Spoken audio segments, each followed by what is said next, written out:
Well, I'm here with Dr. Fred Mulder, who is an honorary degree recipient of the University of Saskatchewan, the highest honor that we can bestow on anybody, who has had a distinguished career in the print art world, grew up in Eston, Saskatchewan, attended the University of Saskatchewan, and is here to give the annual Mendel Lecture at the Ramey Modern Art Gallery. Can you tell us a little bit about your experience at the University of Saskatchewan? Well, the University of Saskatchewan was extremely important to me. I came from a small town where we didn't even read we didn't even read the Star Phoenix. We didn't listen to my family didn't listen to the radio, so it was the kind of the U of S was a fantastic place for challenging my intellect, for getting me to think, and giving me the right to think. But the real development of my interest in art came from a book that I read on the plane on the way over when I went to Oxford to write my Brown PhD dissertation under the supervision of someone at Oxford, and I got interested in it. Was something about the print world, and I got interested in prints then, Yeah. and started to buy them. Found out there was a Rembrandt coming up at a sale in Oxford, where I'd gone to buy a heater for my room because there was no central heating, and that kind of got me started on looking at prints, buying prints. I started going to Sotheby's and Christie's, started hanging out at the Ashmolean Museum, looking at the collections.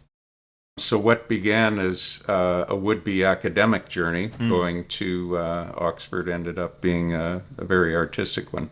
It did. Yeah, It did. yeah, fascinating But story. of course, that thinking of being an academic and the kind of work I had done, because I did a BA in English, and then I did a master's and went on to do a PhD in philosophy. And in the summers I was doing a theology course as well. But it was the kind of the rigor of the ability to do research, the kind of standards that belonging to academia and being a student teaches you. All of those were very useful in my development of a career as an art dealer. I've been forecasting the fact that you would go on to donate 6 Picasso lino cuts to the University of Saskatchewan, 5 of them in the names of people who influenced you, and all of those people you met, if I'm right, when you were at the University Absolutely, of Saskatchewan. yeah, yes. Either they were faculty members or friends. Peter Millard was a Influential big figure in your influence life. on me. Yeah.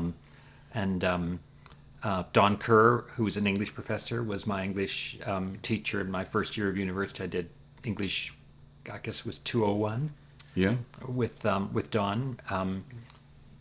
Courtney Milne, who wasn't faculty, but was a friend I met my first day at university, and we became great friends at university and were lifelong friends after that. Yeah. So I gave something in honor of him. Peter McKinnon, who was kind of the reason that Peter had invited me over to give a little collection of this small collection of lino cuts that I'd put together, and I decided that Peter should have one in his own, have something in his own right. Rudy Crutzen, who was my philosophy professor and was really the influence, well, the person who kind of very powerful, interesting guy, and whose interest in philosophy and his ability to bring the questions, really make the questions feel really alive, he was the reason that I changed from going on to do a master's in English to doing a master's in philosophy, and then I stayed on to do a PhD in philosophy. Yeah. And these were people, so Peter Millard, Don Kerr, Rudy Crutzen, the English department. Don Kerr was very involved with the drama department as well. Rudy Right. Crutzen in philosophy, as you say, were iconic faculty figures during the 60s and 70s and 80s. But these were iconic figures at a time when the humanities and the fine arts were central to what a great university could be, and were very influential for you. But Could you say a little bit about your relationship with Picasso's printer and how you came to develop the collection that you have bestowed the vast majority of pieces in to the Ramey Modern Art Gallery so that it has the largest collection in the world of Picasso linocuts? Well, I started dealing in 1971 when I finished my PhD. Um, I always had some Picassos, but he wasn't really my chief interest. Um, 1988, I met a wonderful woman called Brigitte Baer, a French woman who had been one of the three people who'd catalogued the Picasso estate, the whole of Picasso estate, and was in the middle of writing what turned out to be a 6-volume work about um, detailing the editions, the printing techniques, etc., for all of Picasso's printmaking. So 2,200 odd prints made by Picasso. So Brigitte introduced me to Hidalgo Arnera, who was his linocut printer. So I went down, bought Brigitte's suggestion, went to see Monsieur Arnera. It was after one particular print. He sold me that print. I sold it on to a museum. 3 months later, he called me up or wrote to me and said, would you like to come again? And so I went down again, and I did this regularly. In fact, there was one memorable series of visits in which was all about a house for his son. He came down and he said, "Would you come down and talk? My son wants to build a house. Maybe you could help."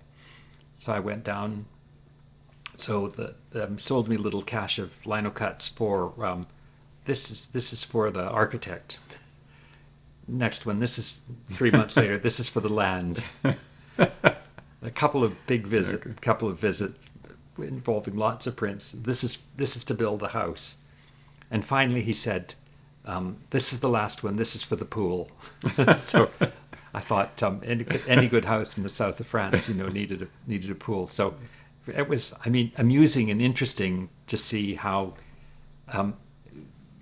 we were able to turn prints lying in a drawer into a house for a member of his family. And of course it was useful for me, but I was also, of course, amused by the connection, and it was quite nice that the funds I was giving them to buy the prints actually ended up in bricks and mortar. Yeah. And this, Mr. Arner had sold me one group of 90 odd prints, which was an important part of his private collection that had been in 9 exhibitions in 9 countries around the world.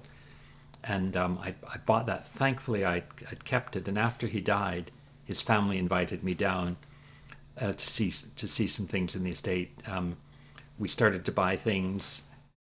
The end of this process, which took about 3 years to, because I never knew really what was going to come, but I could tell that kind of halfway through that I was likely to have a very, very extensive collection of the subjects. He'd made 197 linocuts, and I was likely to have a fantastic percentage of those. In the end, I had 193 of the 197. And yes, I thought it would be lovely if they could come to Saskatchewan. Peter McKinnon had invited me to come over and do this presentation. Peter gave me a dinner, and at that dinner, Ellen Remy came, and I met her, and I'd known, of course, about the wonderful gift she'd given for a new building, and we had a mutual friend, Darrell Bell, sadly now passed on, and I asked Darrell if he thought that Ellen could possibly be interested in the collection. He said, "Well, I'll ask her," and it turned out that she was that she had in mind already at this early date, generous soul that she is, that she would wanted to get something major to put into this new building. So then this kind of kid from the Prairies turned up with who wanted to sell a wonderful collection of Picasso. She thought that was found herself interested and fascinated. Yeah. And talk about willing buyer, willing seller. It was kind of match made in heaven, I think. Yeah. It's a fascinating story, and talking about 2 more iconic figures in the artistic life of Saskatoon, Saskatchewan. So Ellen Remy is definitely one. who has given so much to the gallery that's named after her, so much to the Persephone Theatre, so much to the Saskatoon Symphony Orchestra. She's really been a driving force behind the cultural life of Saskatoon and beyond. Could you say a little bit about what you think the value, the significance of Picasso is to the world of art, but maybe even more specifically at some point with regards to his prints? Well, he was certainly the great artist of the 20th century.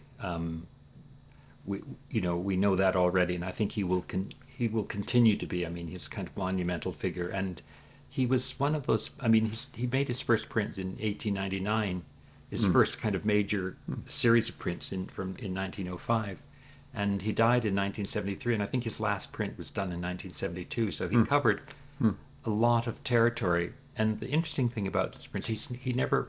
It's true of the paintings and drawings. It's true. He never got stuck in a particular way of working. Yeah. He kept changing all through his life, and the prints show that as well. And he worked in different techniques, in different mediums through his life. So that all makes for a very, very rich career. And the prints are an important part of that. Of this, Picasso loved printmaking, and so he liked the fact that you didn't, there was an element of chance that you didn't have complete control over the unpredictability. The unpredictability. Yeah. Before we leave Picasso and the linocuts, so much more to talk about regarding them, but you are just about to donate 3 more to the University of Saskatchewan. So this is to add to the 6 linocuts that Fred donated a good decade or so ago.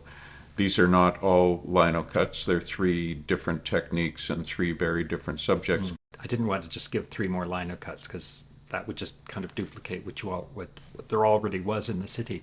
But I did want to give you 1 linocut. And by the way, I'm doing these in honor of you and Catherine. So one is another impression of a subject that's already in the Remy called Jacqueline au Foulard. And but it's on a different paper. It's on a paper that looked like cloth. So this is very special. It has an inscription by Arnera at the bottom. But also I wanted to give something that represented the 2 other mediums in which Picasso worked. One is lithography and one is etching and aquatint. So on the lithographic side, I'm giving a portrait of Balzac, who you will appreciate as a literary scholar. Yeah. Which is lovely. It's very different from the linocut. It's kind of magical what he does with it's not quite a single line, but it's very linear, very spare. And as somebody commented, Balzac was quite a heavy writer, heavy person, but this lithograph is very light. So I thought that was interesting. And then the third thing is a wonderful etching from the Suite Volare, which is his major set of 100 etchings and aquatints, and so that completes the little trio. I'm very fortunate position of being able to do that, and it's wonderful because I know this residence, I know the university, so to be able to give 3 good things that will find a good home here, that's kind of a privilege for me. So it was a kind of dream come true to be able to sell it to my old, to have it come to the city where I did my first degree and which played such an important part in my kind of intellectual and emotional development. Back to the linocuts and your generosity in donating 6 of them back in 2012 or so to the University of Saskatchewan. People know I always tell the Picasso story at the University of Saskatchewan, and you're the main feature of that story, aside from Picasso himself. And we feel extremely fortunate to have those here, and now you are donating another 3. Not all linocuts, different techniques, but we will now have, courtesy of Fred Mulder, 9 wonderful Picasso works here. I would imagine that that's somewhat unique for a university. It's a great opportunity for our students, mainly art and art history students and studio art students, but I'm sure many others, and in fact, an enormous university community that I know highly values the fact that it has these. But you must feel, happy, somewhat gratified that you were able to give this kind of work back to the University of Saskatchewan. When I made the initial donation of 6 lino cuts, I did some research and discovered that this donation made University of Saskatchewan had the largest collection of any institution in Canada in holdings of Picasso lino cuts. Yeah. And I doubt very much that that's changed. Now you have 7, so you're one ahead even. Yeah. You're probably still the preeminent holder, institutional holder, apart from the Remy. But I'm thinking in the educational sphere of any institution in Canada. But your holdings as an educational institution will be right up at the top, if not preeminent holder of Picasso works of art in Canada. And that's quite cool to make that happen. Really. Yeah. Well, and when one understands the connection that you've had to this university and so on, it's very meaningful for us. But I just wanted to say to you, thank you on behalf of the University of Saskatchewan for your wonderful support, artistically and otherwise, of this institution that I know has meant a lot to you. We're very proud that you have an honorary degree from this university and that you're an alumnus of the University of Saskatchewan. Good. Well, it's a pleasure to do this with you, and it's a pleasure to be involved with the university. It really is.